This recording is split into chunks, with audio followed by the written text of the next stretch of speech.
And she tells him, I don't know how he got away. He ran. Yeah, I was like, he used his legs. You confronted him and then had no plan for what to do if he just left. That's the one thing I can't combat. Running. Hey y'all, this is Audrey. Welcome to Sailor Moon Therapy Hour. You may have noticed that the episode title is episode 4 and not, in fact, episode 3, which if we were moving chronologically, it should be. Well, I made a mistake. Mistakes were made. Basically, I seem to have misplaced my half of the audio and video from episode 3. So for now, we're going to consider it the lost episode. But do not fear. Alison and I have plans to record it again. It's a really good episode and we don't want you to miss it. The other thing that I forgot to mention in this episode's, and by this episode I mean episode 4 in the intro for this one, is that we ran into our first example of Big Deke just not translating 2 whole episodes. And so Alison and I decided to split them up. We both watched subtitled episodes for this episode. How many times can I say episode in one intro? So that is what is happening in this episode, episode 4. Again, episode 3 is missing, and it's all my fault. But you know what? We're going to move past it because things happen, and that's okay. Anyway, on with the show. Episode. Welcome to Sailor Moon Therapy Hour. My name is Audrey. I'm Alison. And I'm so excited to do therapy with you today. Me too. And just, asterisk, this is not therapy at all. We are not licensed therapists. We are not licensed. Do not get your therapy from this podcast. And I don't think the Sailor Moon TV show is a licensed therapist either. No, it is not. And neither is the creator of Sailor Moon, Naoko Takeuchi. Even when she does Sailor Moon Says. Yes, that should not be misconstrued as therapy. Construed or misconstrued? Is construed a word? Yes. Oh. Construed means to I can't say it. I can't. Cut all of this. My vocabulary is gone. Exactly. Well, they mean kind of the same thing. Yeah. It's like, telling a lie versus saying a thing versus saying a fake thing. But both times you're saying a thing. This is a good tangent. Yeah, this tangent brought to you by ADHD. Sailor Moon English class hour. We are not licensed English teachers. No, we are not. So normally what we do on this podcast is we are watching the entire Sailor Moon show from the very beginning because we both grew up on it. And we are watching the old version. The old which means the dub. Old school dub. Yeah, the really bad one that you can't even legally buy anymore. Really. So very hard to find. Yeah, don't ask us how we found it. But we have a special week this week because there are 2 episodes actually that just didn't get translated, and we are here to find out why.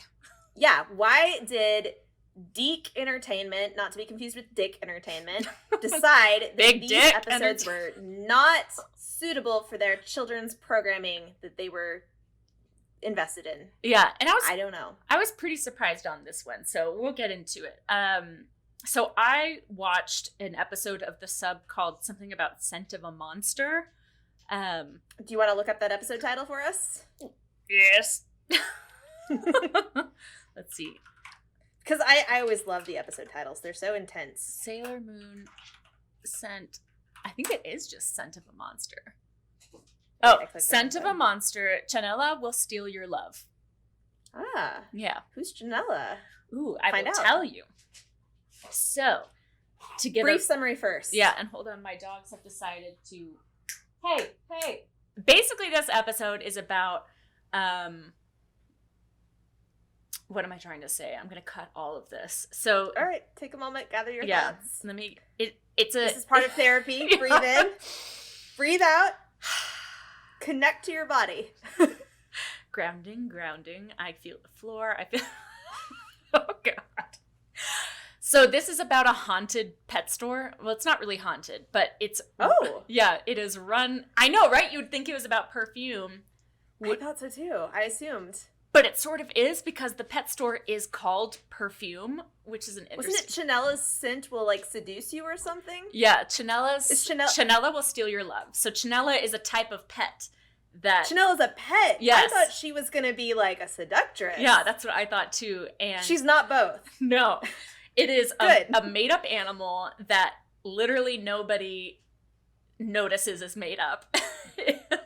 Oh, we're just adding Chanela's to the world of Sailor Moon. Yeah, and... Is she made up in Sailor Moon, or is this just an animal that exists in their universe? I think it's made up in Sailor Moon, because these are actually monsters, or like little monsters, that are connected to like the monster henchwoman. And they smell so good. Everybody loves the smell, and it's like kind of a mix of like a bunny rabbit, but really furry, so like... almost like a golden retriever kind of long hair. Oh. And so everybody's and like... scented. Yeah, and scented. They're like, oh, it smells so good. Oh, kawaii. Like, there's something very disconcerting about, like... Actually, it sounds like something they'd sell in a toy store. Like, this pet comes with the scented. You know, your pet is strawberry scented. But, like, in real life, I can't think of any pet that you're like, my pet is... One of the appealing features of this pet is it smells good. Yeah, it's I can only really think strange. of the other direction. Yeah, I guess there's flowers. Are flowers pets? I mean... Well, maybe they... Do you think... And I don't want to go on a tangent here, right. but do you think this episode started out as Little Pet Shop of Horrors with, like, evil flowers, and then they were like, we gotta change it, let's make it bunny rabbits? I don't think so, because the whole episode kind of revolves around Luna and then her brother Shingo. Not Luna's brother, but I was like, brother. Luna has a brother. Luna's got a brother, and so oh my gosh. This episode is actually really important for... Wait, whose brother is it? Usagi's brother. I knew she had a brother. I did not know what his name was. This is the reason why we don't remember him, is because I think this is probably his biggest episode. And he gets cut. Yeah. Absolutely do not want him in our children's TV show. He's inappropriate for children.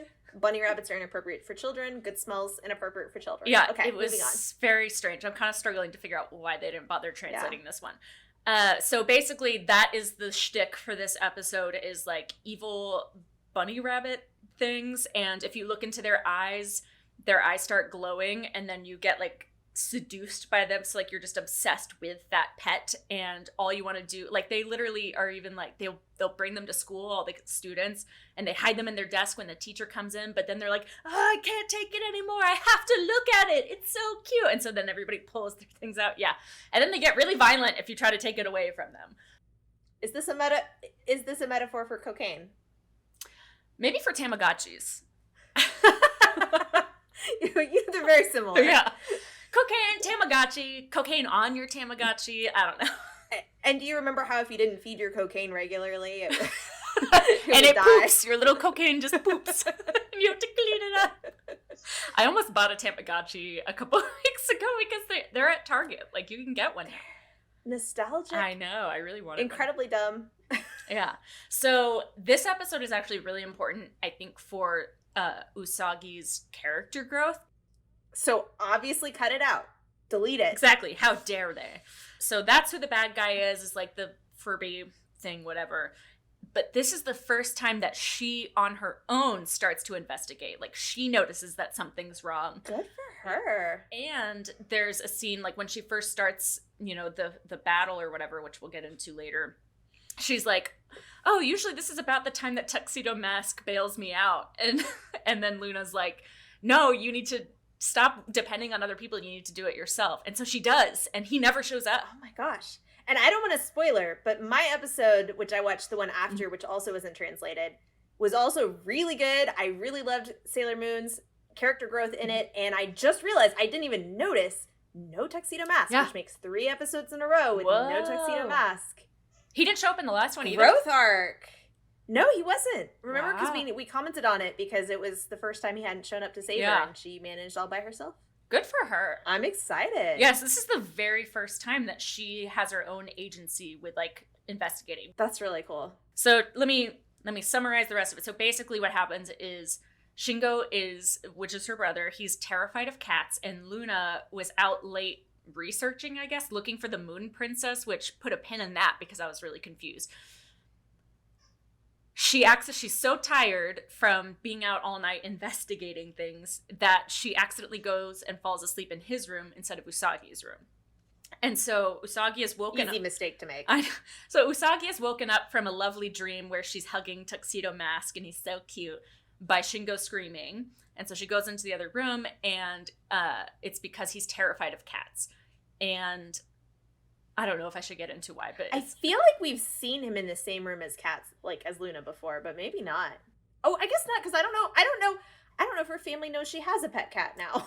I think they do, but this is the episode where her dad saw her out walking with Luna and was like, who's this? And it was like, does she not live in your house? How do you not know? I know, right? So in this episode, Luna officially becomes part of the family. Okay, that's cute. She goes freaking out. Usagi, gets Luna and, goes downstairs to breakfast. And this is where she's officially asking her parents if they can keep Luna. And Shingo's like, no, I don't want it. I can't sing cats back. I mean, fair. Yeah. Her parents tell them that they need to figure it out together. So later at school, and then poor Luna, her arc in this episode is her trying to become a better pet. So I feel weird about that. I know. I think she comes to the conclusion at the end that she doesn't need to bother being a pet, but it's so cute because she walks by the pet store first, and she sees them being real cute, and she goes, oh, I guess that's how you do it. And so she tries to go up to Shingo while he's at school to be like, meow, and try to, get pets, and he freaks out. And then he and another little girl that I guess he has a crush on, they end up going, he goes, oh, I just don't like cats, but I would like a pet. And she goes, oh, there's a new store open. It's called Perfume. Let's go. So they go in, and then he falls in love, obviously. Sorry. I know I keep interrupting your short summary, but the pet store is named Perfume. Mm-hmm. Yeah. That's a very sketchy name for a pet store. It's a very strange name for a pet store. It's not perfumed pets or anything. It's just perfume. Buy this pet, rub it on your skin. It'll be great. They're all obsessed with how they smell, and they're so cute. And so he immediately falls in love with one. And this woman is practically giving this stuff away. And I did have a note about, at the very least, these bad guys aren't greedy when it comes to money because they're just giving this stuff away. So obviously he takes one home, and then he doesn't want to leave his room. So Usagi goes in. So Usagi wakes him up the next morning to go to school. And she's all ready to go to school. And she nudges the door open, and he goes, no, I'm going to stay in, because he's literally still in the same spot from the night before, just staring at his pet because it's sucking all the life energy out of him. And you can see his cheeks get sunken in and stuff. And so she notices that the pet's eyes are glowing, and it's interesting that it's a family member. Maybe that's kind of what gives her the that makes pressure. Sense. The motivation to go out and... Yeah, because she notices that, and she's like, that's kind of weird. And then when she goes to school, that's when they all, most of her classmates have one of those little pets. And then the teacher, Miss Haruna, which thank God she did not get a pet this time. I feel so bad for her. Always almost getting to the brink of death every episode. I'm actually kind of shocked that she didn't get a pet. She didn't, but she does get punched in the face by a child.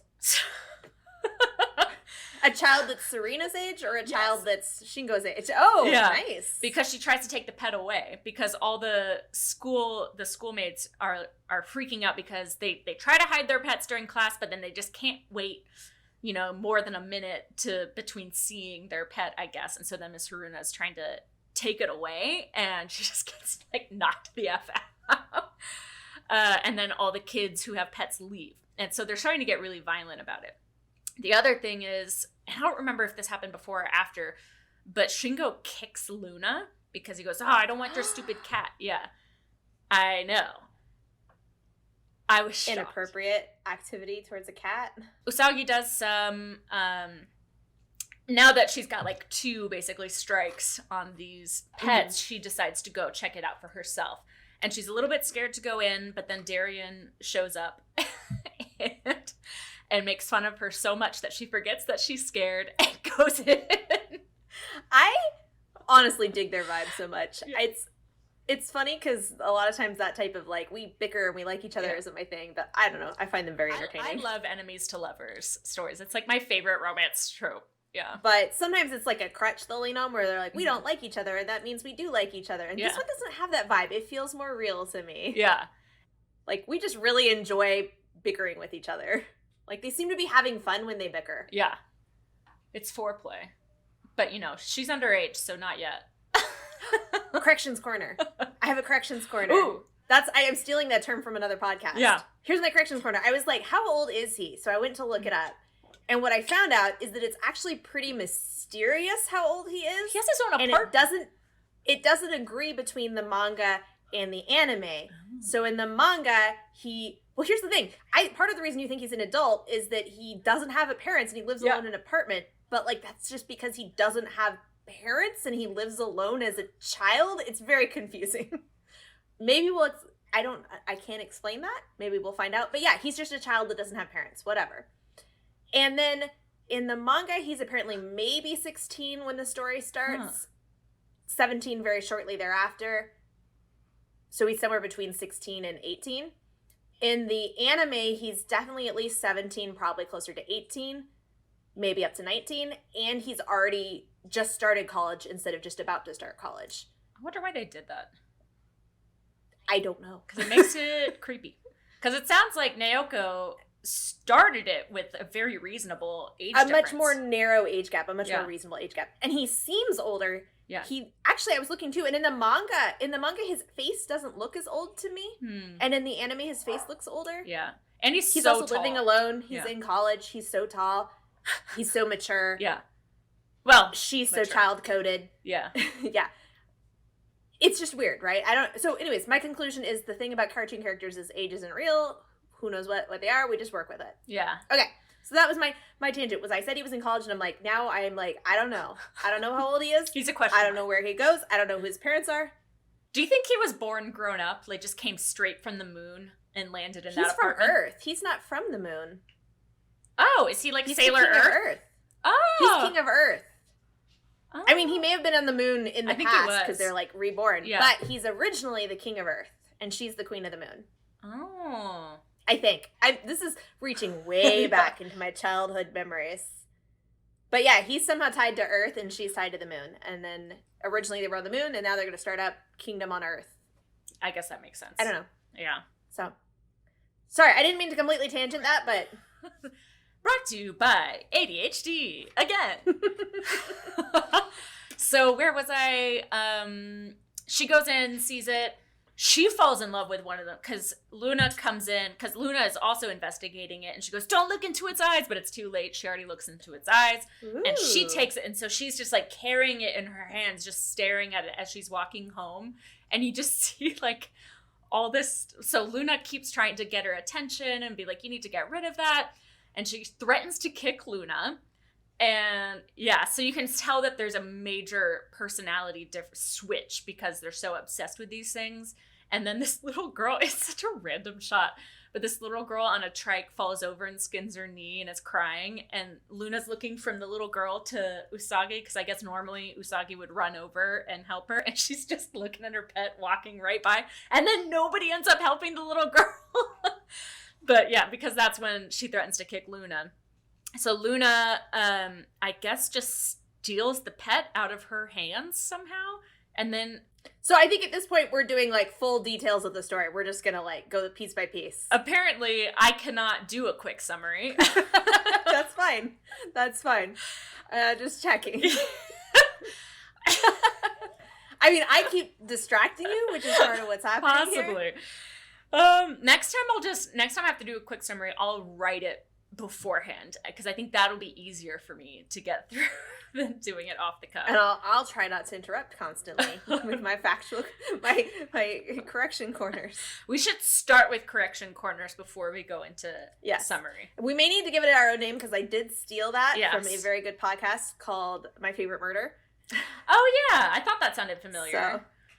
Maybe it's got to be like Sailor correct, like Sailor says I was wrong.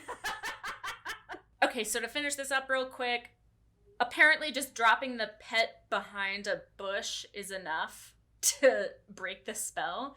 But putting in the desk is not. Yeah, I don't understand. Maybe Luna killed it because she literally steals it, jumps over a wall behind a bush, and then comes back and it's broken. So she must have snapped its neck behind a wall. Maybe Luna ate it. Maybe. It smells so good. But good for Luna. Okay. Yeah. Luna's kind of a badass. She is. And there's some stuff in between that I can't remember because she transforms when she's at home, I think. But then she goes back to the store to fight them, and the pet shop lady turns into this giant like lizard dragon person, and then she turns all of the other kids into that as well, into like little scaly monsters. And so they're all chasing her, and that's when she goes, oh, usually this is when I get bailed out. And of course, Shingo is in the lead, and Luna's telling her, you need to do your moon tiara thing. And she goes, yeah, but Shingo's there. I don't want to hurt him. Aww. So then she learns a new spell, which is like moon tiara, moon dust or something, that I guess just completely clears their monsterness. And they all... And never does that spell again. Yeah, I don't think I remember that one. And it's also the exact same animation as throwing the Frisbee tiara anyway. She has a lot of powers. Yeah, she really does. So she fights and wins the Lizard Queen lady. Shingo thinks that she's Sailor V, and he asks for an autograph. And she's trying to hide her face so that he can't see her. And so she tells him, well, no, I'm Sailor Moon. He goes, oh, I don't care. Like, oh, you're so pretty. I'll get you your autograph. And so she tells him, yeah, I'll give you an autograph if you will accept Luna as a pet and be a really good, like, pet brother or whatever for it. And then the next scene is he's at the breakfast table, like, cuddling Luna and giving her little pieces of ham. You can cure a irrational phobia of cats by being told to stop being afraid of cats. Problem solved. By Sailor Moon. So, and yeah, I guess he thinks she's so pretty, which is something I won't comment on. That.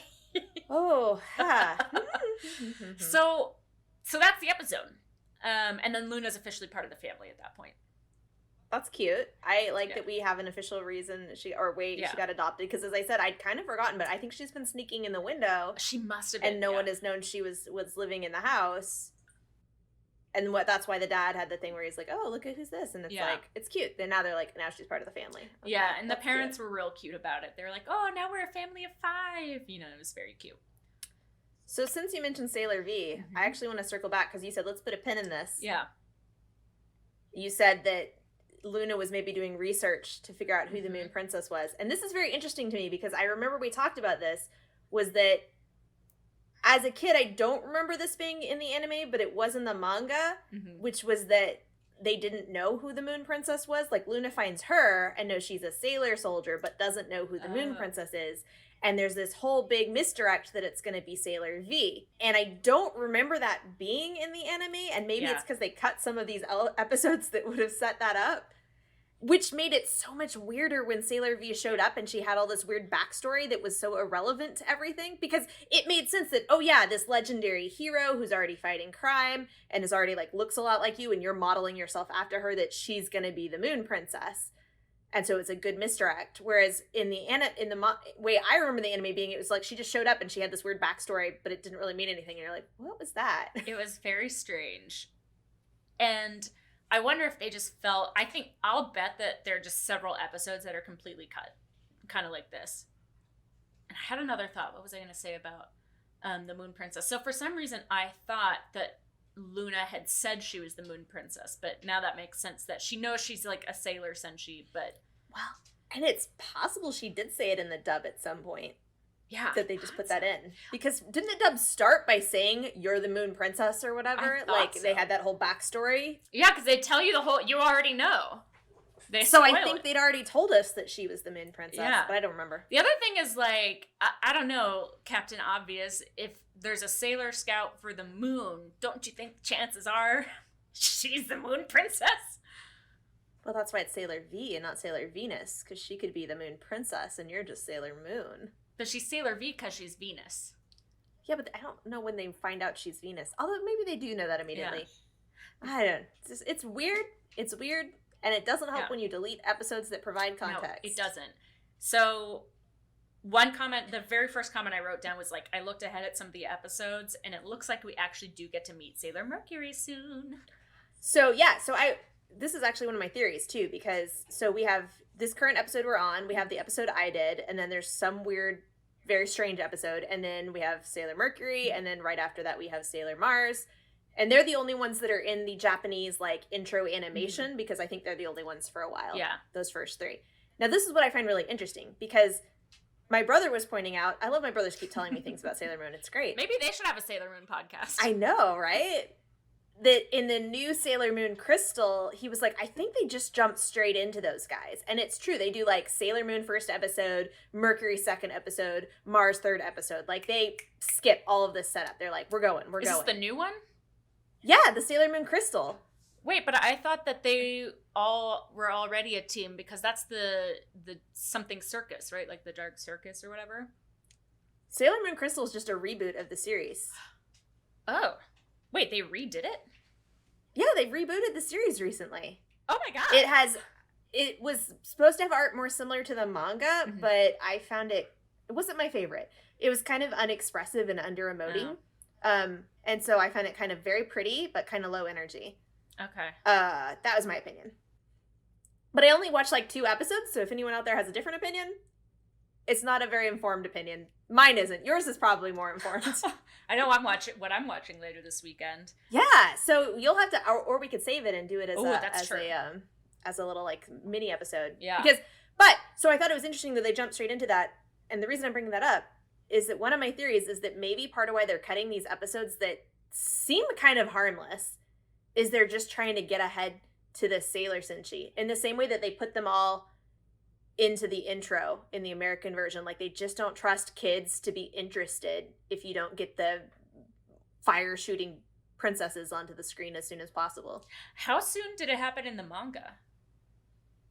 I don't remember. It's been a long time. Yeah. But I think at least the intro of the anime follows some of the, like, I know some of this intro stuff was in the manga. Like, I'm pretty sure they probably had a plot with the brother and a plot with Luna and blah, blah, blah. So I just wonder if maybe that's part of the motivation. Wasn't that these episodes were problematic, but they were just like, how can we cut this down? Yeah. My only thoughts on why they might have cut this one out, well, I've got a couple thoughts. Obviously, kicking Luna.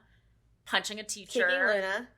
I thought punching the teacher, that's imitable behavior. But that also seems very easy to cut. Exactly. Because it's just these quick little moments. There's nothing, like, for example, the one with all the tarot and stuff, that would be really hard to cut out completely. So I understood why they would think maybe for a conservative American audience that wouldn't work. But when it's just these quick little shots, it would be so easy to edit. Maybe like the little girl skinning her knee and nobody helps her. I don't know. My only other thought is that big pet store got to them because it's a bad look. Okay, I love the idea that pet store is like controlling the animes that are on TV. That's a new take for me. I thought it could be that it was too much of a drug analogy. I don't think it's a drug analogy, but we could really lean into this. They're sniffing it. Right. It's making them weird. They're buying it from strangers not on the street, strangers in pet stores called perfume. I mean, maybe they think the perfume part is really confusing. It's changing their behavior. They have to have more. Yeah, I'm just disappointed that they cut this episode because this is the first time that she takes it into her own hands, and I feel like that's very important. And it's about the little brother, which seems very relevant. I think that would relate to children, but... Yeah. And especially because she has that great moment where she specifically doesn't want to hurt her brother. I guess she could give a fuck about anybody else. Normally she just... Those gym bros last time where she was just like, let me throw my thing at you. Pew, pew. Yeah, like why do the gym bro? Why even do the diet one and not this one? Yeah, that one was way weirder. And I was going to say that though, and I thought my episode that I watched was really good, although maybe had some more reasons they might cut it. But the episode after, which I just saw the teaser for, it looked really weird and like maybe one you could have cut. Yeah, like why this one?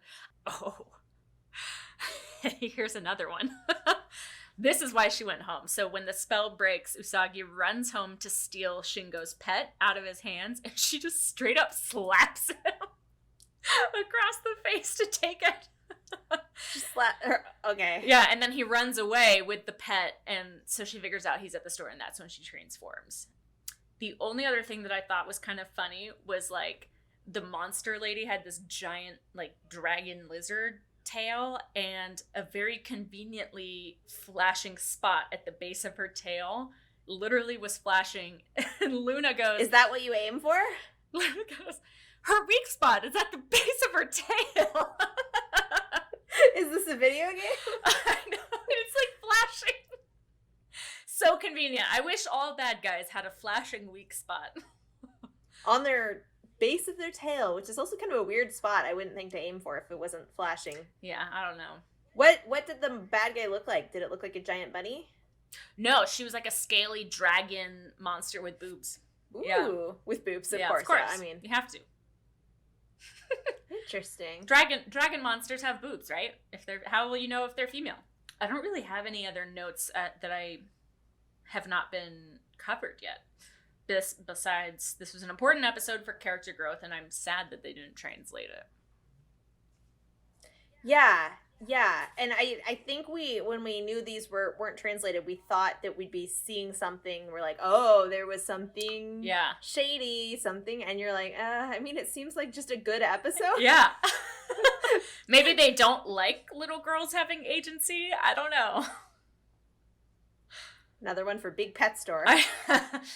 Damn you, Big Pet. Maybe it's PETA. They're like, adopt, don't shop. Do not let people eat the small little bunny rabbits. Don't kick the cats. I do think that we have time to get into the second one because we've only been going on this one for like 20, 30 minutes, so. Okay. Well, then we will do 2 for 1. Everyone, do you feel fortunate? No, I'm actually super excited to talk about mine. And maybe we'll be able to kind of combine them and figure out if there's some more commonalities here. Because I did have some thoughts as we were talking and I was thinking about mine. So I watched an episode called Protect the Melody of Love. Usagi plays Cupid. Aww. Which, again, I love their long names.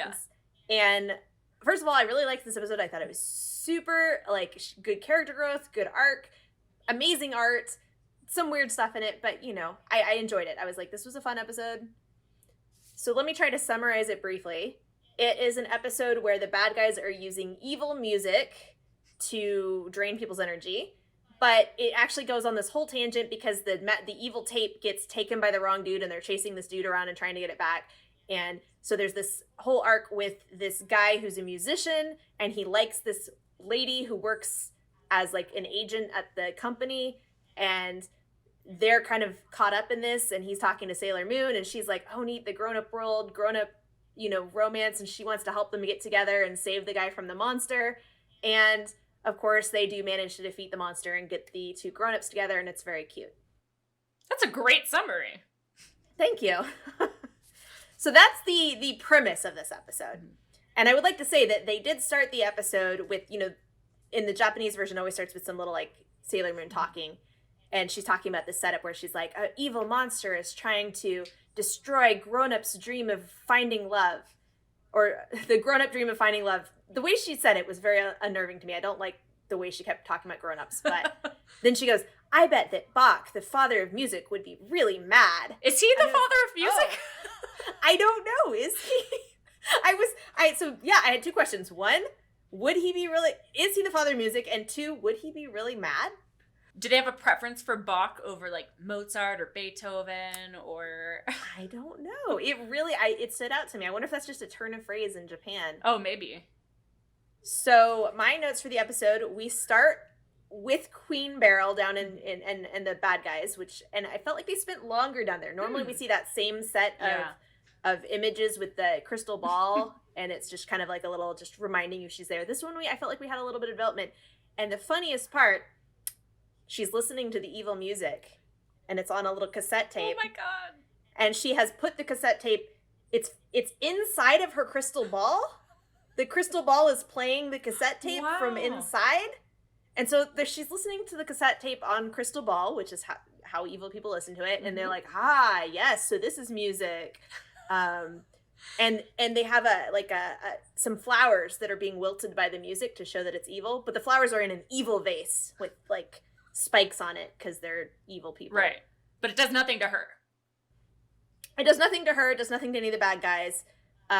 But it does wilt the flowers. And they say that's because it has subliminal messages in it or whatever. And my brother, who again was watching with me, turns to me and goes, "Does subliminal messaging work on plants?"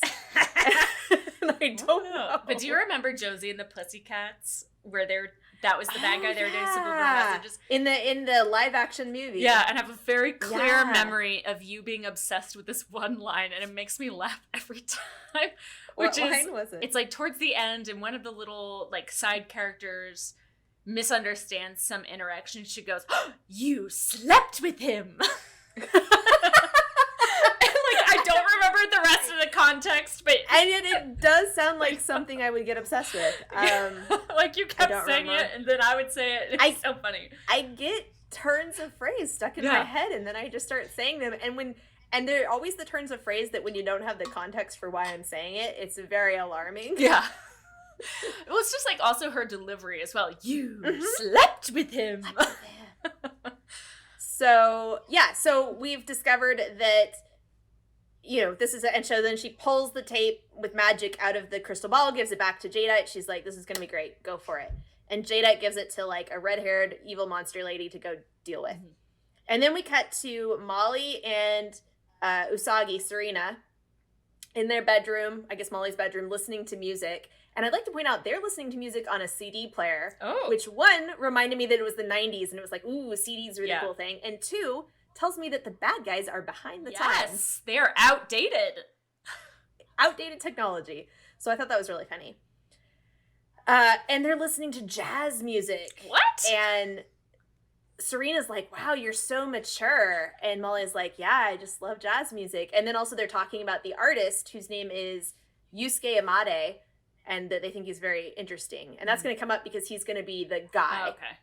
So we are going to run into the artist later.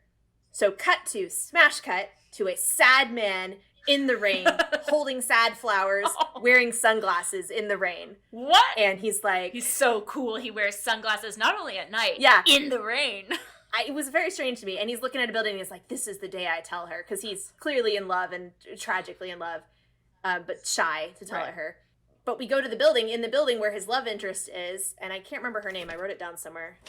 A Chico or something like that. I'll find it later. But she's in the building, but we haven't seen her yet because we actually cut to the monster lady who's already in the building. Because the monster lady, and I actually never really understood what this building was or what the plan was. She's going to put the tape, I think it's a recording studio. And she's going to put the tape in the recording studio and it's going to infect all the other music in the recording studio so that music will go out in the world. That's my guess because they never really explain it. Hold on, I just have this image. Because they're so behind the times, she goes in, she's got this tape that she's got to plug into a deck somewhere, and she can't find one anywhere. She's like, "What do I do with this?" Yeah, I mean, that seems probable, because there was a few times where you're like, I feel like you didn't try very hard to solve this problem. So she's getting ready to put the tape into the thing. I don't know what that was going to accomplish, but she's just put it into this little tape player in, like, the studio, and I don't know if she was going to play it or what. But right as she puts it in, someone comes in, a lady comes in, and I guess she hides. I don't know where she went. The lady is the girlfriend, the crush that the guy has. And she comes in and takes the tape because she's like, "Oh, here it is. I almost forgot it.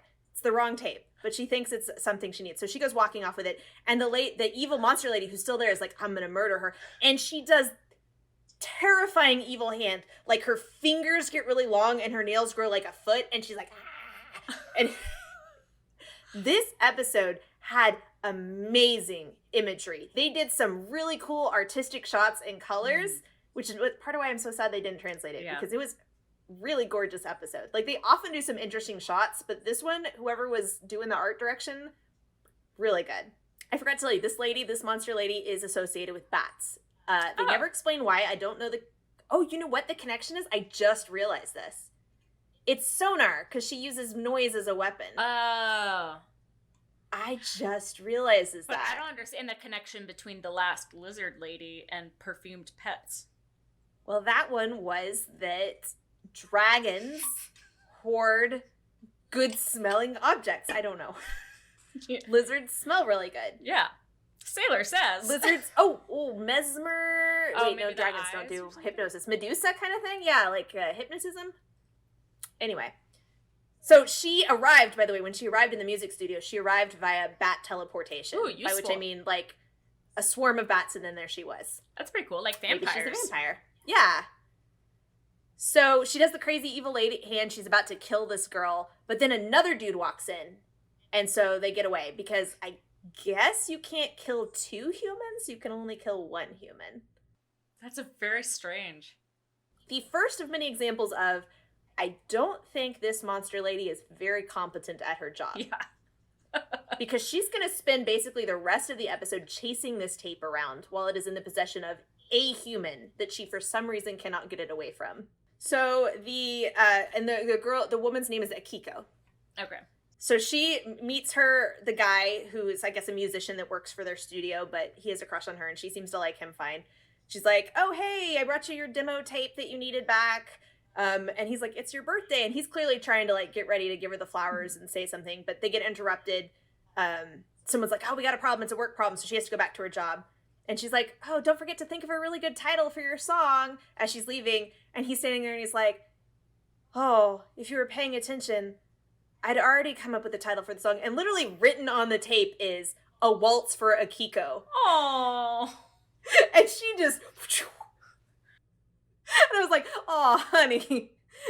Yeah, that's something I would do. Oh, she didn't notice. He named it for her. She did not notice. And I would say, she's not picking up what you're putting down, but she's into him. She just hasn't noticed yet. So then we cut to Sailor Moon, who's coming home from Molly's, and I guess Usagi, who's coming home from Molly's, and she's like, with Luna, she's like, I'm gonna stop at the game center, and Luna's like, it is way too late to be going to the game center. Sailor Moon's like, I don't care. I'm a game.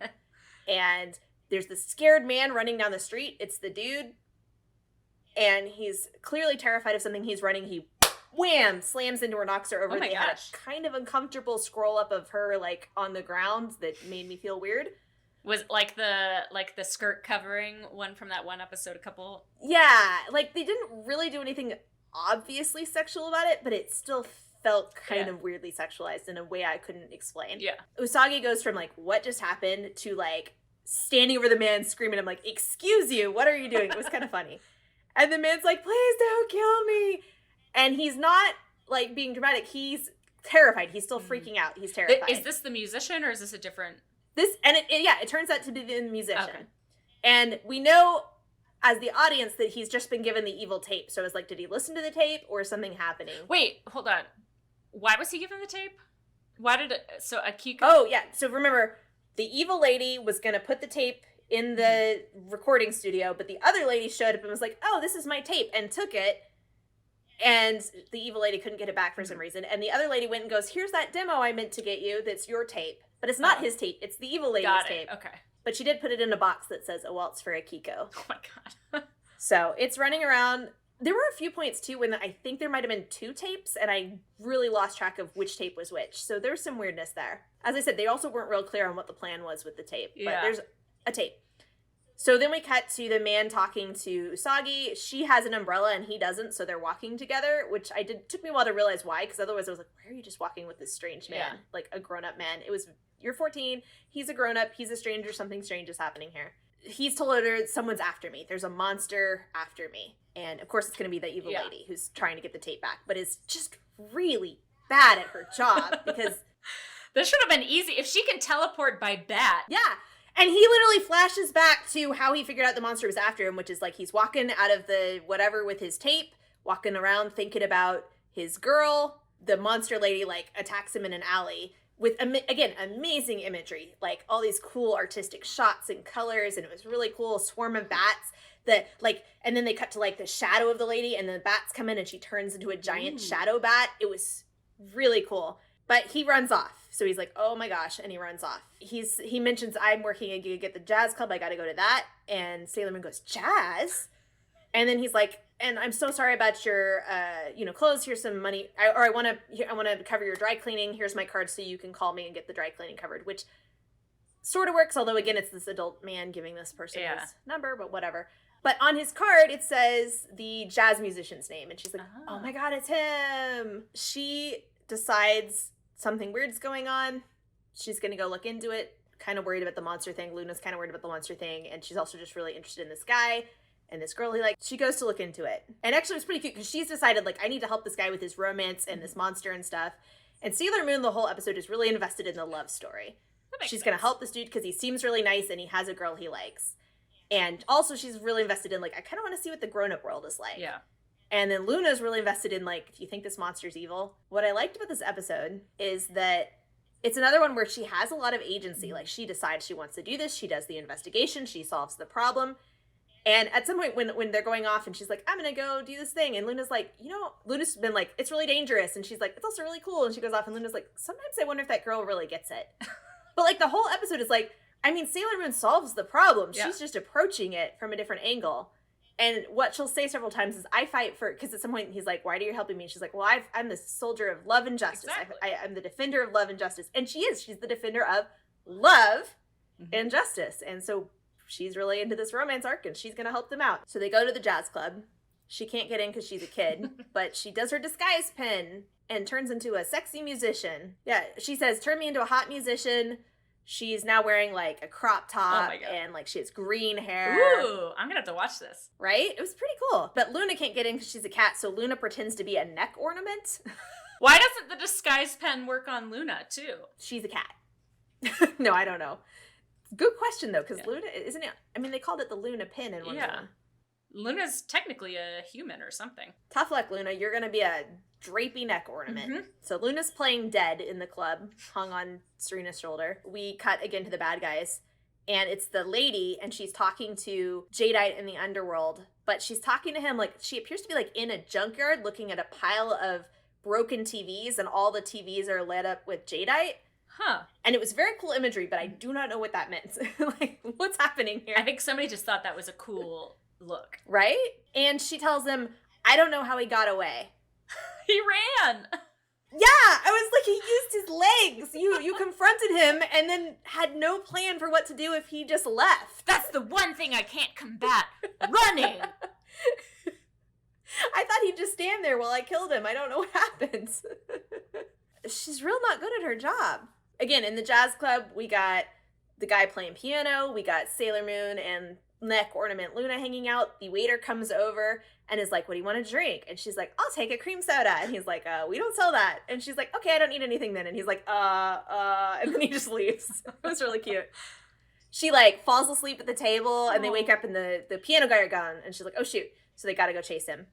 And now, I didn't understand this scene at all because there was something about the guy is talking to somebody. He's like, I've left your car running in the garage. And then he's like, he takes an elevator. I think he's in the garage, but the bat lady comes. It was the logistics were confusing. They kept cutting to the car, but I didn't know where the car was. Yeah. I didn't know why the guy turned a car on and left it running for him somewhere. I didn't understand that. I didn't know why there was an underground garage on, like, just like a jazz place that was on the street. I didn't understand it. He's in the garage. He sees bats flying in the garage, and he turns around and the elevator opens. It's lit up red, and the bat lady's in it. So she's somehow like, it's evil hell. It's a hell-elevator. But, he starts screaming. Sailor Moon, who's been coming down the stairs looking for him, is like, oh, shoot. So she goes running in. And once again, like, a civilian girl shows up, and the bad guy's like, guess I gotta leave. And she leaves. She's about to murder the dude with her evil fingers. Sailor Moon shows up. Again, a child shows up and goes, hey, what's going on? And the bat lady takes off. Oh, no. The only two weaknesses I have. Humans running and more than one person. Yeah, because I thought, oh, she thinks she's Sailor Moon or Sailor Moon's going to fight her. No. So then we cut to Sailor Moon in the car with this dude. So now we have this dude with a 14-year-old in the car with him. Very concerning. I thought that might be some of what they cut this episode for, was because she, like, goes to a bar and talks to a stranger. Although my theory is you could have fixed this by just, like, rewriting him as, like, oh, it's my Uncle Greg, who's a jazz musician. Right. And, like, I don't think it would be that hard to make it, like, a non-alcoholic music It club. wasn't even clearly an alcoholic bar. Yeah.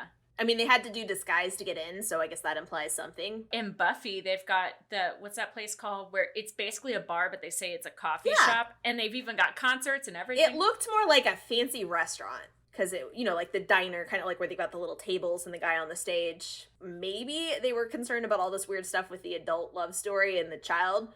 Maybe they just cut it for the same reason in your episode, where mystery reason. She's in the car with this dude, and you know something I found really interesting about this episode is she basically has this whole conversation with this dude who I think I can't remember exactly, but I'm pretty sure he just knows she's Sailor Moon by the end. And like she's talking to him, she's like, I'm a warrior. This is where she's like, I'm a warrior of love and justice. He's like, why are you helping me? And this is as Sailor Moon that she's saying this? No, she's still in her regular thing, but he's gonna see her transform at some point and save him. So, like, there's just this dude, this jazz musician in the world who just knows who Sailor Moon is. And I love that. Yeah, but he's just focused on jazz. When you think about it, there's not really any good reason she needs to keep her identity secret. So it's kind of cool that she just like, yeah, hi, I'm a, I don't know why he believes her early on, but she's like, yeah, I'm a warrior of love and justice. And he's like, cool, I'll take this 14-year-old with me.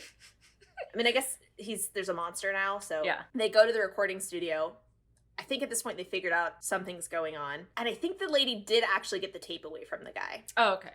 Because when we cut to the recording studio, he's going in to like check on his girl. He's worried about this lady going to the recording studio.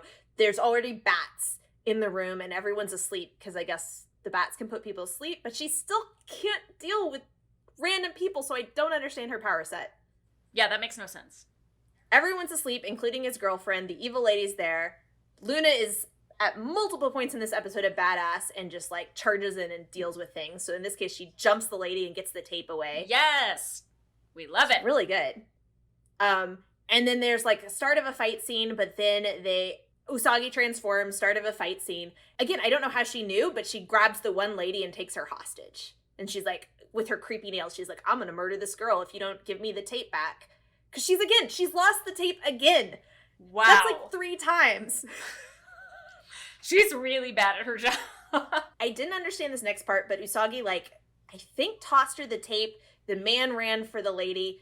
And then Luna again jumped and got the tape back. So I didn't quite understand what was happening. Just a really good partner communication. They all seem to be on the same page. So the man got the girl. Luna got the tape again. Usagi just threw the tape to the bad guy, I think. And the monster jumps out of a 5th floor window and runs off.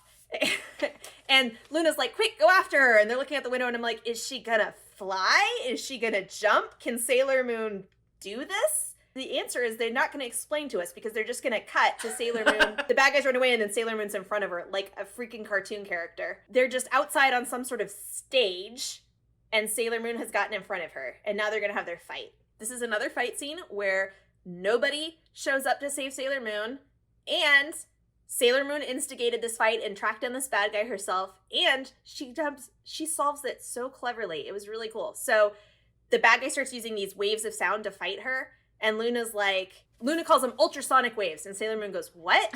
What the heck is that? And then she goes, oh, I know, it's noise. And she looks at a microphone and she takes the microphone and throws it and uses it to reverse and amplify the sound waves back at the monster. Oh. And takes her out. Yes. So smart. We also get the line, Haydn, the father of music, would be really mad. And Luna goes, don't you mean Bach? And she's like, you're messing me up, Luna. So she switches it too. Yeah, who's the father of music? I don't know. I mean, I think music existed long before any of those composers were born. Yeah. They evaporate the bad guy with her tiara. This bad guy just had a bad run the whole way through, and I feel bad for her. Did the monster lady also have a glowing spot where her weakness was? No, she just, as soon as the tiara got thrown at her, she evaporated into dust. So maybe that was just a one and done. Yeah, I guess you didn't need a weak spot because she was really bad at her job. Yeah. GG easy. We finished the episode with 2 cute scenes. We cut to the guy with the girl he likes, and she's like, oh my god, that was so brave of you. She's like, what if you'd hurt your hand? You wouldn't have been able to play the piano again. Aww. And he goes, but if you'd been hurt, I wouldn't have been able to play the piano again. And I was like, oh my god! That's so cute! So they have their little moment of connecting. And then we cut to Molly and Sailor Moon hanging out in their room again, listening to music. And Molly's sad because she's like, oh, that guy got married. Oh, that was fast. Immediately, I guess. Yeah. Sailor Moon's like, yeah, but it's really cool. He's such a nice guy and blah, blah, blah. She's really cheerful about it. And Molly's like, you're talking like you know him. And she's like, oh, yeah, I do. And she's looking at the cover and his next music has Sailor Moon on the cover. Ah! He wrote songs for her. That's so cute. So fucking cute. I just got chills. Why did I get chills? That's really cute. You know, it was a really good episode. I mean, leaving aside the weirdness of, like, the kid hanging out with the adult the whole time, I really liked it. It was super solid. That's the end, by the way. That's all I got to say. I feel like they could have easily translated this. Like, they could have even made that guy seem younger and be like, oh yeah, he's a star, right? Well, then I guess he couldn't get married if he's still in high school. I just think you could have, like I said, just be like, this is my uncle, this is my dad's friend from work. Maybe they don't want to encourage kids, but like, oh, hey, Uncle Greg, like, who is a jazz musician and I've never met, but whatever. Might have been a little tricky, but I think they could have done it. I think they could have, but yeah, I think you're right that it's probably something to do with a child getting into a car with an adult man who's a stranger, and then maybe the bar, but other than that, why? And then again, maybe sort of like yours, maybe there wasn't a good reason. Maybe they just were like, we want to skip along. Probably. I mean, they really didn't have a whole lot of faith in this show. Maybe they thought it was too serious of a plot for kids to like. I mean, the bats were cool. Maybe they thought it was too scary. Bats were too scary. Very scary bats. I'll bet that that's part of it. The monster was pretty scary in this one. She had some good imagery. Yeah, so that's probably... She was really bad at her job, but she was really good at aesthetics. Like, she was like, I can't do anything, but I can look really scary. I'm gonna look good not doing it. I recommend watching it just to go see the visuals, because I really enjoyed it. We don't have Sailor Says for either of these. Oh, we do Sailor Says at the end. We have to do our moon memories first. Ooh, yes. Which will be our moon memories. I'm going to do a moon memory that isn't really about Sailor Moon. Okay. I'm going to talk about CD players and portable music players, because that flashed me back so hard. Was right in that time period, 90s, was when it went from like everyone had cassette tapes and we had a little cassette player that we could like record and erase on, and it was fun to play with as kids. But then everyone was into CDs. And I was never into music as a kid, but it was like people were supposed to be into music and CDs were supposed to be a big thing. So for probably around my 16th birthday, 13th birthday, probably 13. Yeah. But I was like, I need a CD player. And I need, like, and it wasn't even like a portable CD player at that point. It was like a little like boombox CD player. And then later you would get the little Walkman portable CD player, which, man, those skipped like crazy because... Oh, man. The little spinny thing did not do well in there.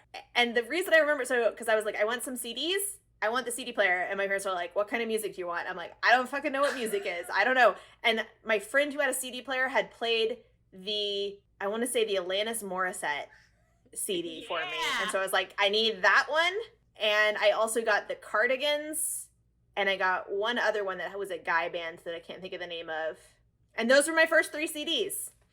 Yeah, like there was another one that you also had. It might have been Savage Garden, but I think I got that one later. What was the one that was like maybe it was Drops of Jupiter or something? Like something about swimming in an ocean. I don't know. I could probably figure it out, but it's been a while. I will say that the one funny thing about the Alanis Morissette was, one, there was a soundtrack on there that was the one I would play really loud when I was mad at my parents to express that I was mad at my parents. And also there was a line in there where she said, bitch, and I had to like turn it down real quiet. Or, like, be very shocked about it. We'd all whisper amongst ourselves. And that is the I'm a bitch, I'm a lover, I'm a child. Oh, I remember that song. I remember when that song came out. It's a good song. Yeah. And everybody was singing it in school, like in 5th or 6th grade or something. Take home about that was just, like, it was weird to be like, I'm just going to choose to sort of acquire this hobby or do this thing because it's what everyone else was doing. But I was so completely disconnected from knowing or caring about music that it was just sort of like, buy me music. Yeah. I love that. And I really didn't get into music until, I listened to the radio occasionally, but I really wasn't into music until I got an iPod right when they were really, really new. Yeah. I won one like for graduation in high school in some drawing. It's like the only thing I've ever won in my life. And it was really cool. Like, no one had them. At the time, like, MP3 players were starting to be a thing, and it was like, why do you need this really fancy MP3 player? Well, didn't you still have the little disc, too, on some of those? And then the iPod came out and broke all of that. Yeah, well, it was like, people would do the little MP3 player, and it was like, this is just a fancy MP3 player. Why do you need it? But then it was really cool, and it became this huge thing, and it, like, changed the way everyone approached music. And that was around when, like, Napster... Before that, the kind of illegal music download, iTunes making it legal, and iPods were like what made me start understanding music. Oh man, I loved my iPod. I didn't get one until later in college, and I loved that thing. But I had to like replace the battery by myself, which was annoying because Apple doesn't let you repair stuff. I was gonna say, is that even possible to do? Apple's like, no, you can't open this. Yeah, I got like a kit from online to do it. Yeah. That's cool. I didn't even know you could open those things. It was hard. I'm not sure that I actually was able to fix it. I was looking over here because I actually still have my original iPod somewhere. I mean, yeah, isn't it like this? But I have big? it. Yeah, it's like this big. It's like white. It has like, but it's very strange looking. So my take home was just like CDs were weird, and portable CD players were weird. Yeah. And music was just a whole different approach back then. Like going over to your friend's house so that they could play you like a song was like a thing. Yeah. Maybe it still is. I don't think it is anymore, really. I think because you would just text someone like, here's a link. Yeah, you're like just, and you share music still, but it's just a different way. You aren't making people mixtapes. I remember making CDs of my illegally downloaded music from Napster, and half of them were missing the songs, and you would make a CD and handwrite what was on it and give it to a friend and be like, I made you this CD for your birthday. I used to draw on those too. Yeah, they were super fun. I still have like a soundtrack on my music library that says like my brother's name because it was the CD he put together for me. Aww. So the album is Eric. I guess I'll do a CD memory. Slightly different because it's not just a music CD. I think later in high school, I was able to load all of my pictures, like all of my anime photos and things that I would use for little fan websites onto a CD, or I guess maybe a DVD because I used it as storage, I suppose. You could print off these little designs on like a sticker, like a CD sticker. I still have it in my garage, Stick it on. Yeah, and stick it on. So I have one. I don't have anything that can like load this CD anymore, but I have it as part of my stuff from growing up that my parents dumped at my house. So I know that there's like a ton of memories on there, but I don't. Is it a music CD or a data CD? I think it's a data CD. Because the other thing at the time was we were just transitioning from the little tiny floppy disks that were like this big, or hard disk, whatever they called them, and they could hold like a megabyte. 35 megabytes or something crazy. And like I remember that when you had to move, you couldn't move all your stuff from a computer, but when you wanted to move some stuff from a computer, you'd get like 8 of those, and you could get some of your stuff. And then they CDs held so much more data, so everyone wanted to be able to use those. You could get a thing that would burn CDs and do read-write CDs, but the problem was they were really unreliable. Yeah. Like notoriously, like you'd put something on there and it would break or glitch because they're not really good. And then after that, they came out with flash drives. The CD read-write thing. So not only would you give your friends like music on CDs, but you'd give them like data on. You'd be like, here, I burned you the CD. I'm gonna see if I can get the stuff off that CD because I still have it and I want to see what's on there. I was gonna say, I thought I had a CD drive, but I'm not positive I have a CD drive currently. I wonder if I saved my fan fiction on there. That would be nice. All mine's still on FFnet up until it gets that place. Okay, let me and we'll talk about fanfiction another episode. But fanfiction.net is about to die. Everyone's on AO3 now. It's way better. It's way nicer. Talk about that. But FFnet, the last time I went on it, did you know they've added a whole bunch of ads? Like about every paragraph, there'll be another banner ad as you're trying to read a story. That's why they're about to die. It is so sketchy. It's probably also loaded with like tracking bugs and stuff, but it's real sketchy. I just wish I could remember my screen name. I might. Oh, you changed screen names so A much. lot. I'm not sure I would know yours. Because you would have a new one like every month or two. I did. That's part of my ADHD, I guess. Because that's how I could find mine. Because I had 3 that I ever used. I might be able to find yours if I followed it on my account. Oh, you probably did. Oh, I definitely see at least one of these is you. Ooh. And this other, I don't know if these other 2 are you, but one of these is you and has at least one fic on it. Okay, I'm going to send you this link. Okay, yay! So before we poke at this too much longer, let's do our wrap-up. And I think that what we should do is each of us, maybe for our own episode or for the other episode, we do a Sailor Moon Says. I feel real confident about doing one for yours. It's Sailor Moon Says, don't do crack. Even if it smells good. Just because something smells really good doesn't mean you should put it up your nose. And don't look the crack in the eyes. That's how it gets you. Yeah. Is this insensitive to drug addiction? I'm not sure. Oh, I don't know. All right, mine is Sailor Says, don't get into cars with strange men. Good. Unless it's Uber and it's actually your Uber driver. Always check that your Uber driver looks like your Uber driver in the picture and that they're not being followed by a creepy lady with long fingers.